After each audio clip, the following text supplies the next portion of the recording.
va a venir a contarnos de qué se tratan las supersticiones y otras tantas historias más como él hace siempre para hipnotizarnos con su voz. Recibimos con un gran aplauso al señor Néstor Ganduglia. Querido, Néstor, querido, ¿cómo andamos? ¿Todo bien? Gustazo tenerte acá, Bueno, qué bueno. gusto. Néstor, bienvenido. Divina, nos Bienvenido, vemos. ¿cómo estás? ¿Qué tal? Adelante, toma Gracias, asiento. Tenerte aquí. Queremos escucharte, tenemos muchas preguntas para un día como dale, hoy. disparen. Primero saber si sos supersticioso. No, ¿No? ni siquiera creo demasiado en la propia categoría de supersticioso. Porque tiene mucho de peyorativo en relación con creencias que la gente tiene legítimamente, digamos. Entonces, considerás, mirá, te cuento, Lavoisier, ¿ya?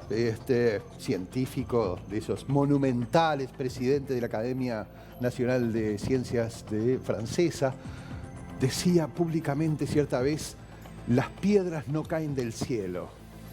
Era un desprecio a los campesinos que decían que habían visto caer una piedra del cielo a una velocidad tremenda que había dejado un cráter en el campo, y él decía con la voz científica de autoridad: las piedras sí caen del cielo, ahora lo sabemos, pero la idea de superstición, digamos, en contraposición con el saber científico, la ciencia también está llena de supersticiones. Vamos a ser sinceros.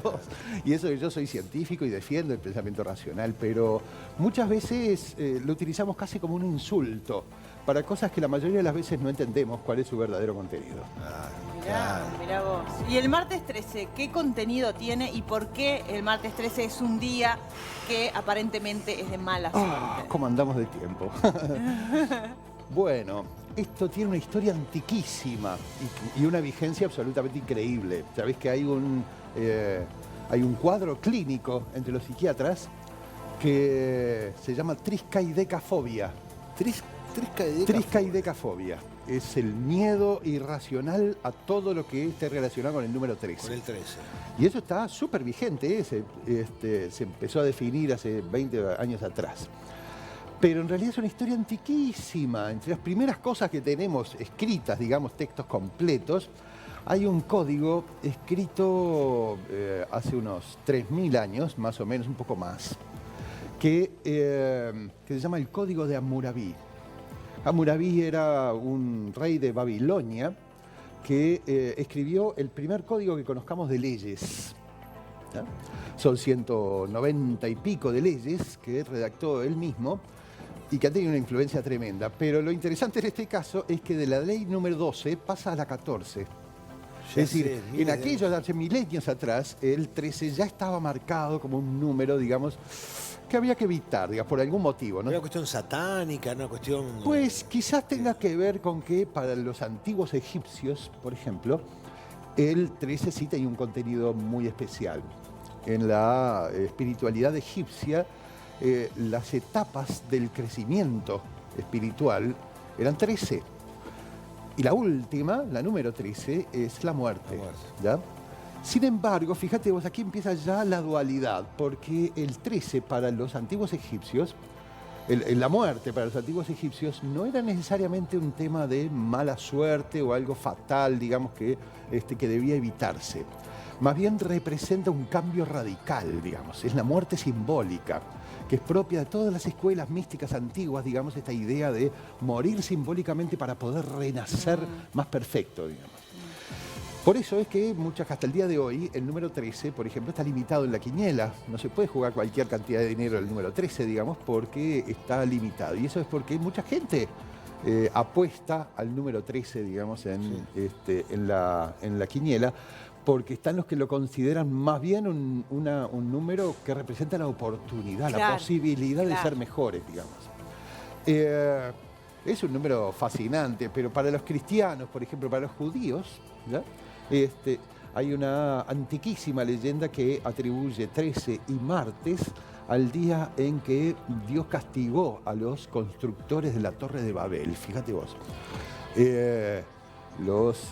Por soberbia, digamos, por intentar emular a Dios o alcanzar las alturas, Dios, dice la leyenda hebrea, castigó a los constructores cambiándoles la lengua, el idioma, digamos. Le hizo un entrevero de idiomas tremendo, entonces los tipos no podían entenderse entre sí y por lo tanto la construcción se detuvo.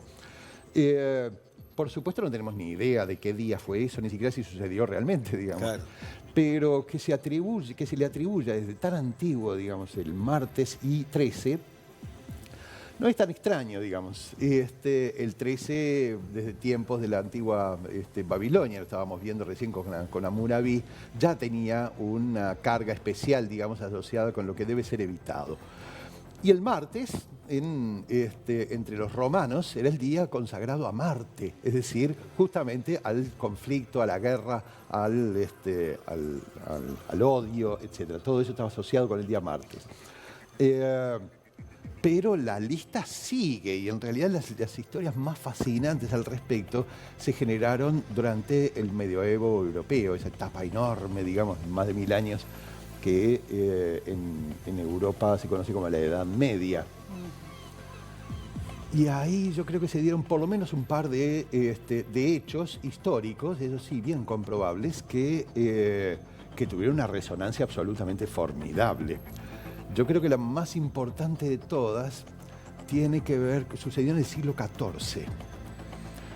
Por aquel tiempo, había conflictos muy fuertes en Medio Oriente, digamos, con la invasión de los musulmanes, y fue emergiendo una orden de personajes que creó la Iglesia para proteger a los peregrinos que iban a Tierra Santa. Los peregrinos que iban a Tierra Santa desde Europa no eran obreros ni nada, eran personas ricas, digamos, no era cualquiera que podía dedicar 4 o 5 años a viajar hasta allá, digamos, y volver.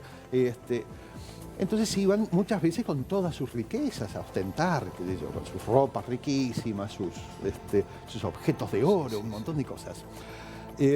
Por supuesto que los esperaban en el camino los salteadores, una banda atrás de la otra, digamos, y muchas veces terminaban muriendo por ser ricos, justamente. Entonces, las autoridades de la Iglesia crearon una orden rarísima de soldados curas, digamos. Se llamaba la Orden de los Caballeros Templarios, los Caballeros del Templo.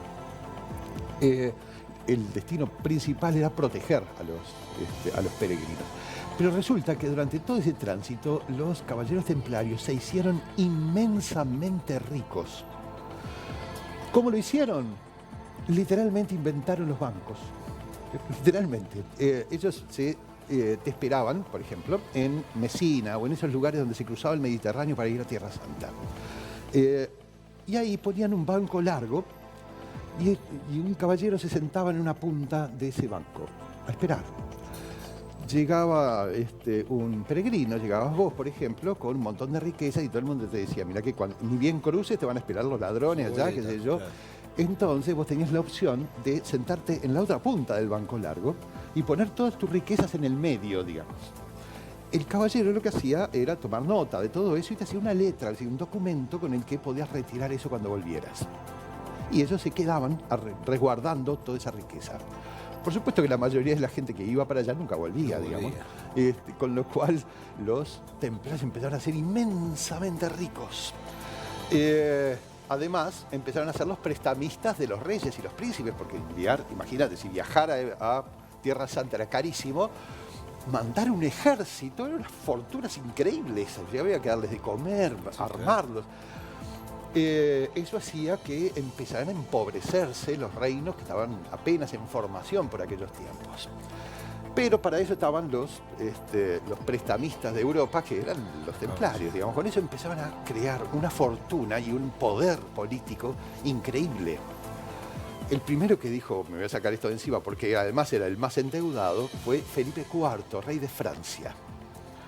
Y el tipo urdió un plan que le llevó una década, digo, pero funcionó perfecto. Lo primero que hizo fue poner un títere suyo en el trono de Roma, digamos, ¿no? Clemente V, el Papa. Y después, junto con él, urdió toda la trama. Envió emisarios con mensajes secretos en sobres lacrados, qué sé yo, para que se abrieran todos el mismo día. Y el día en que se abrió, descubrieron que era una orden de que se apresara a todos los templarios del territorio. Fueron brutalmente ejecutados, torturados, se les acusó de cosas francamente horribles, digamos, pero en realidad para quitarles el dinero y las riquezas. El colmo fue Jacques de Molay, el principal líder de la orden, que fue ejecutado en una hoguera en París el 13 de octubre de 1307. Ese día, cuando ya se le estaban chamuscando los pies, ya había olor feo, digamos, en la hoguera, y frente a todo el pueblo de París, el tipo gritó una maldición. Gritó que antes de que se cumpliera un año, el rey Felipe IV y Clemente V, el Papa, iban a estar frente a Dios rindiendo cuentas. Y que el trono de Francia estaría maldito por las siguientes 13 generaciones. No solo, yo no creo que haya maldición que se haya cumplido tan rigurosamente, digamos. Pues. Antes de un año, primero murió Clemente V, después Felipe IV, y efectivamente eso dio lugar a un periodo de la historia que los niños en la escuela en Francia todavía lo estudian como el periodo de los reyes malditos. Fueron 200 años de una desgracia atrás de la otra, una guerra de más de 100 años con Inglaterra, dejó el país destrozado, es una cosa que uno detrás de otro. Así que eso caló profundamente hondo, digamos, en la mentalidad de todos los reinos cristianos de entonces y se adoptó en muchos lugares el 13. Era viernes, en realidad, la ejecución de Jacques de Molay. La mayor parte,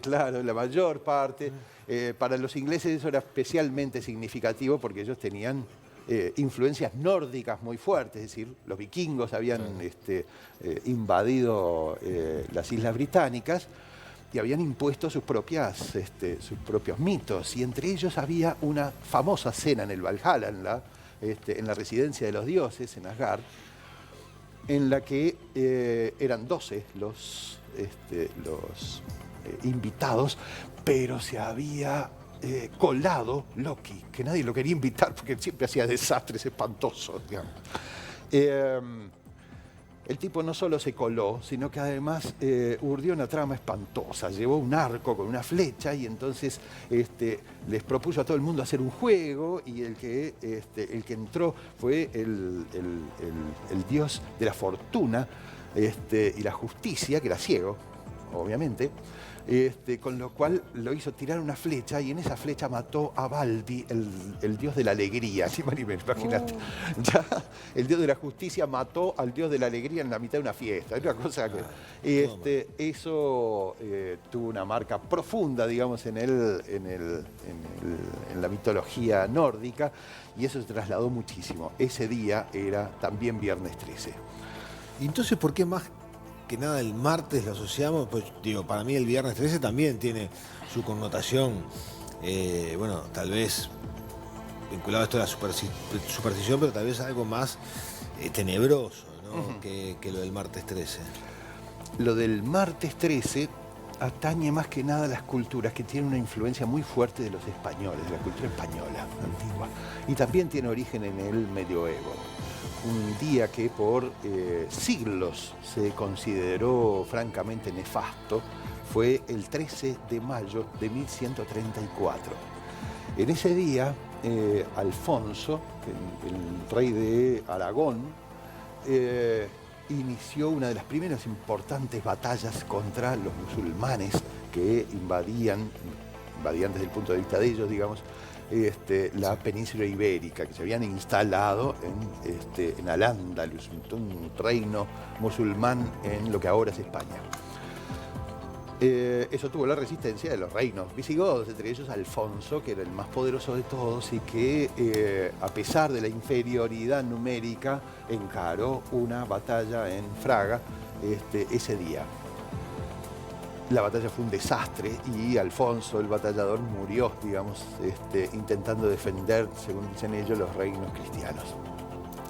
Eso dio lugar, eso era un martes y 13, además, lo que dio lugar a que durante siglos se celebrara esa fecha como una fecha nefasta para la cristiandad en España. No es raro que eso se haya difundido en todos los países, digamos, como los de América Latina, en todos los países que tienen una fuerte influencia de la cultura española. Así que tenemos raíces por todos lados, todos en torno lados, al 13, claro. el martes y el viernes. Exactamente. Esa es la diferencia entonces entre lo que sería martes y viernes también. Pues en parte sí, vos imaginate que además eso se agrega que los cristianos le dieron su propia carga al asunto. 13 eran los que participaron en aquella célebre última cena, digamos, incluyendo a lo que los católicos consideran el traidor, Judas Iscariote, que fue el que entregó a Jesús a las autoridades romanas para que lo juzgaran. Ahora, no tiene mucho que ver con la energía, el supersticioso, el que entiende que un martes 13 puede llegar a pasarle algo, no atrae, si se quiere, alguna cuestión, o capaz que le pasa un 15, un 20 de sábado Y pasa 20, inadvertido, sí. y claro, no, lo toma como una casualidad. Pero cuando le pasa alguna cosa el martes 13, Lo vincula. el No supersticioso es extraño dice, que se le es se le esto. vincule. Entonces, ¿hay alguna recomendación para el supersticioso en una fecha como el día de hoy? Y una recomendación para el supersticioso, que no se case ni se embarque. Porque Y ni de tu casa te apartes. Por eso el seguramente- registro civil estaba vacío. Claro, seguramente todo lo malo que le pase ese día, como vos decís, se lo va a terminar atribuyendo al pobre martes 13, digamos. La que tiene energía nos demasiado. puede, la mente nos puede llegar a traer que nos pase cosas Sin malas. ninguna clase de dudas. No es extraño que ese día hubo algún estudio que después se desmintió, qué sé yo, pero no es demasiado discutible que hubo una época en que los accidentes de carretera eran más frecuentes en días martes 13 que en el resto del año. Mirá vos. ¿Y Después eso cómo se desmintió explica? que- Se desmintió el dato. Pero no sería extraño que tenga que ver justamente La con atracción. con una disposición de las personas a ese día tener fatalidades que confirmen su manera de ver las Claro. cosas, digamos. Es decir, esto es una confirmación definitiva de que efectivamente el martes 13 es un día maldito. Claro. Sucede más en Norteamérica, ¿no? Porque, por ejemplo, por estos lados no conozco al menos edificaciones que no tengan el piso número 3, etcétera. Sin embargo, en Norteamérica eso se ve mucho más. Muchísimo más. Hospitales que evitan las Habitación. camas 13 o las habitaciones 13 o los pisos 13 incluso, aerolíneas que El evitan asiento. el asiento 13 o la fila número 13. Eso lo hay por todas partes y es tremendamente común tanto en Europa como en Estados Unidos. Yo viví muchos años en un piso 13, de hecho mi mamá vive en piso 13 ahora, Mirá. sí, nunca me pasó nada. Nunca Creo, volaste por el piso creo. 3. No, ahora, viste que hay muchas cosas, ¿no?, que tienen que ver con los gatos negros, con la sal, con las escaleras. ¿De dónde viene eso? ¿Por qué debería de traer mala suerte pasar por debajo de la escalera? Yo digo, no paso por miedo a que se me caiga algo cuando Sí. estoy pasando por debajo de la escalera, en realidad. Si hay un trabajador pintando y si paso por abajo tengo más chance de mancharme en pintura, que se Que me de caiga... que te pase algo malo o alguien- después. Entonces, Claro. ¿de dónde viene eso de que pasar por debajo de la escalera trae mala suerte, de que se te cruce un gato negro trae mala suerte? ¿De dónde viene?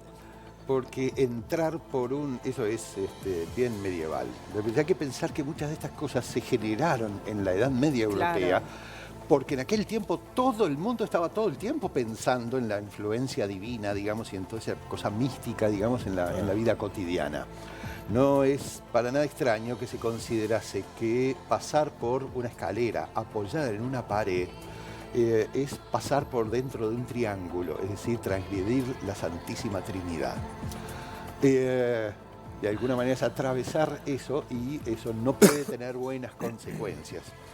La mayoría de todas estas cosas, los gatos negros, por ejemplo, también tienen un origen en el medioevo. Hasta entonces, los gatos, la inmensa mayoría de las veces, los únicos seres vivos que se momificaban en Egipto, además de los reyes, eran los gatos. Es verdad. Se encontraron enormes tumbas, digamos, con miles de gatos momificados. Y se los adoraba y se los amaba. Eso cambió en el medioevo porque se empezó a correr la voz de que las brujas, Era en el particular animal de las las brujas brujas. celtas, Claro. a las que temían muchísimo, porque los romanos tuvieron que enfrentarse contra ejércitos celtas liderados por mujeres. Y por supuesto no se las podía considerar que fueran mujeres comunes, tenían que ser mujeres extraordinarias, porque si no, ¿cómo iba a ser que le ganaran a los hombres ejército de en la hombres, batalla, digamos? claro. Y mucho más a los romanos, que no podían ser más machistas, digamos. Sí. como siempre había una compañía, digamos, de gatos negros en esas mujeres sabias del mundo celta, se empezó a considerar a los gatos negros como animales que tienen una relación directa con el demonio. Eran épocas en que además se buscaba al demonio por todos lados. Todo era simbolizaba el demonio, digamos. Claro. Todo lo que la Iglesia Católica en el poder en aquel tiempo quisiera reprimir, bastaba con que lo asociara a lo demoníaco, digamos.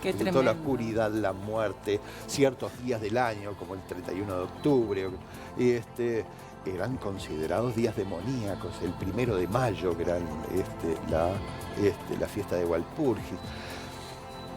Un montón de esas cosas quedaron como huella en estos países que tienen una fortísima influencia de la cultura y la educación española. Mirá, ¿Y la huella qué? Vos debés ser celta. ¿Vos decís? Sí, ¿Por qué? Por eso de mujer poderosa. ¡Ay, qué maravilla! Wow, sí, casualmente, antes del programa también estamos hablando de los gatos sí, es verdad. Y de la energía. Es verdad, cosas. la energía que tienen. Un poquito de la energía. Pero es verdad, es verdad. Yo lo escuché atentamente y vieron cómo el cristianismo tiene mucho que ver acá, ¿no? También tiene mucho que ver con el tema del tenedor, ¿se acuerdan? Que lo hemos abordado ese tema varias veces. Cuando el tenedor pasó de tener 2 dientes a tener 3 dientes y lo introdujo Catalina de Médici en la corte que pasó de Italia a Francia, pero también hubo problema con la Iglesia Católica porque el tridente era el símbolo del maligno. Entonces había que cambiarlo. Se le atribuye a Da Vinci también la invención del tenedor de 4 dientes, pero todo tiene que ver con el cristianismo. Y yo quiero hacerlo entrar a él, porque él me va a desasnar de un montón de cosas. Por favor, bienvenido a la cocina. Es un enorme placer recibirlo. ¿Cómo le va? Bien, la verdad que muy bien. Y estoy seguro de que vamos a convidar algo que va a dar como para hablar todo el día. No, lo que usted dice da para hablar todo el día porque es fantástico relacionar todo el tema de la superstición también con la cocina. Usted hablaba de la última cena, donde estaba este personaje que fue Judas, que traicionó a Cristo, pero también aparentemente en la última cena hay un salero derramado. Mirá. Aparentemente, según estudios que hicieron nuestra producción y estudios propios, hay un salero derramado en la mesa que indicaría, bueno, la traición y por qué no se debe derramar sal en la mesa. Y que cada vez que, mira, me sacan la sal, no, ¿qué hace? Se lo tira. No hagas eso. Pero por favor, les pido por favor, no hagan esto, no se pasa la sal en mano y aparentemente habría que tirar para atrás la sal. Y lo mismo pasa con el vino. Sí, Néstor. es verdad. Esa sangre de Cristo, ¿no? Que derramarla da mala suerte, por eso agarramos un poquito y hacemos la Santísima Trinidad, Padre, Hijo, Espíritu Santo. En buena medida, pero en realidad ese tipo de creencias, ¿sabes qué? Tienen que ver ya con tiempos del Imperio Romano. Por supuesto. La sal era tan valiosa en aquellos tiempos que se pagaba a los soldados y a los funcionarios públicos con sal. De ahí sale la palabra salario. Totalmente. Y el vino era frecuentemente moneda de cambio también. Es decir, estamos hablando de 2 cosas que ahora pueden parecer banales, pero en aquel tiempo eran valiosísimas. Completamente. Y no es extraño que haya costumbres o creencias que de alguna manera reprimen cualquier acto que pueda implicar poner en peligro, digamos, esas cosas tan valiosas. Y a propósito del vino, y que te referiste a la antigua Roma, que está buenísimo, eso, los padres del derecho también, porque el derecho romano se estudia hasta hoy por hoy en facultad, uno lo que hace es abrir el vino, y esta es otra creencia popular de que esto es desprecio. Servir así, no así, es correcto. Pero servir así, aparentemente, viene también de la antigua Roma, porque decían que lo primero que se ponían en los anillos era el veneno. Entonces conspiraban, ¿de qué manera? Agarrando y sirviendo, pero caía antes el veneno en la copa. Entonces después brindaban, conspiraban, uno fallecía y no se sabía por qué. Claro. Y era por eso hasta el día de hoy se dice que servir de esta manera es desprecio. Y lo otro eran que los cáliz, cuando lo eran de vidrio, obviamente. Obvio. Entonces se mezclaban las copas y 2 por 3 el veneno también se mezclaba y pasaba de un lado a otro. Y uno que sabía cómo iba a conspirar no tomaba, pero sí el otro. Claro. Entonces caían como moscas. Y todavía nos seguimos alimentando de esas cosas. Mirá, todavía nos seguimos en ambos alimentando. sentidos. Exactamente. Digamos. Y claro, y también decían que brindar con agua, Néstor, era era mala suerte. Pero claro, la salinidad no porque es la sal, la salubridad del agua y la potabilidad no era la misma que ahora, obviamente. Entonces generaba... Justo ahora no es el caso. ¿Qué momento? La vecina debe estar diciendo, ¿estás seguro? ¿Estás seguro, Marce? Pero está buenísimo y que Néstor relacione todo esto, porque realmente es buenísimo aprender todo esto y también trasladarlo a la cocina. Claro que sí. Yo me acuerdo que Danush Kenilanda, un cocinero indio en Papadoms, un restaurante en Punta del Este, él tenía su creencia de quemar comino, porque él decía que ahuyentaba a los malos espíritus. Mirá vos. Entonces quemaba Quemar comino, comino, todos mirá vos. empezábamos a toser, porque saben que el comino cuando se calienta genera en la garganta como una suerte de picazón y empezás a toser y no paras más. Y él decía, bueno, eso lo tiene que Eso suceder. es justamente lo que estás expulsando. Exactamente.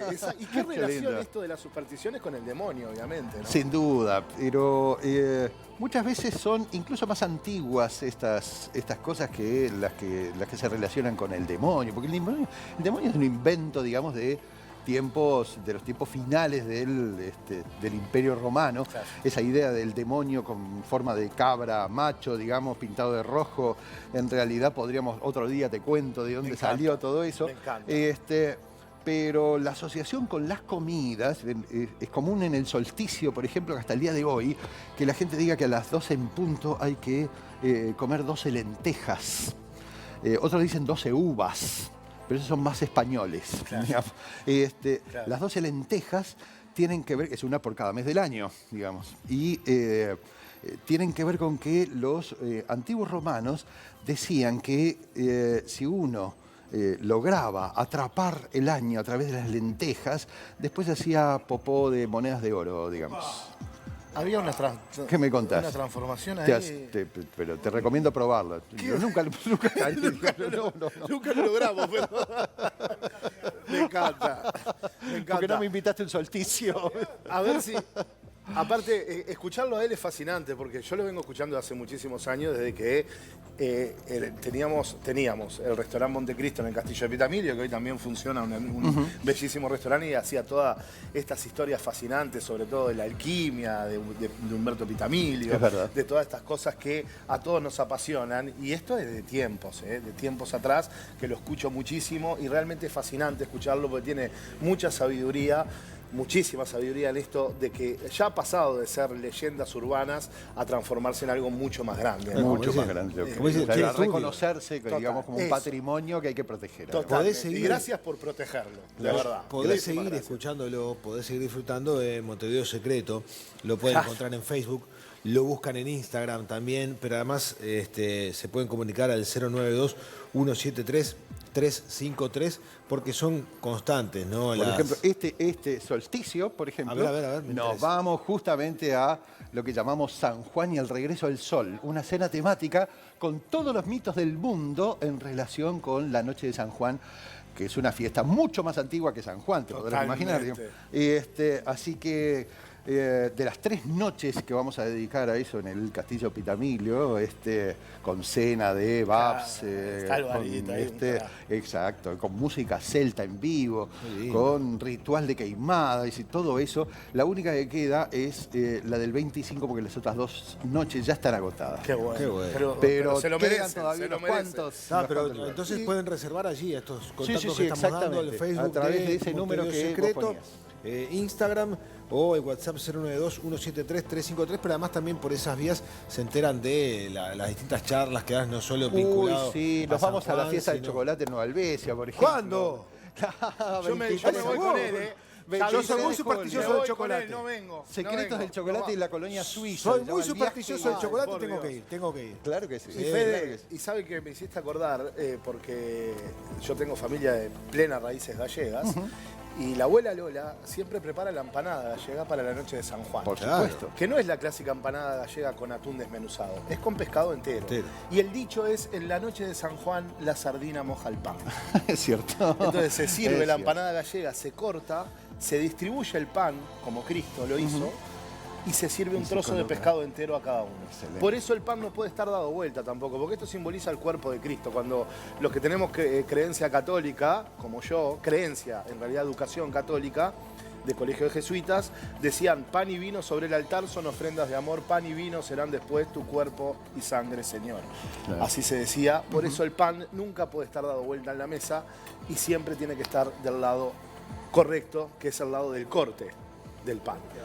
Gracias. Gracias a vos. Gracias de verdad, Aplausos. porque Gustazo, nos enriquecemos día a día contigo y es un placer tenerte, escucharte y disfrutarte. Gracias por eso. A vos. Un abrazo grande. Es un Porque crack. además no hay tema que le plantees. No, O sea, no, que no no, sepa, no.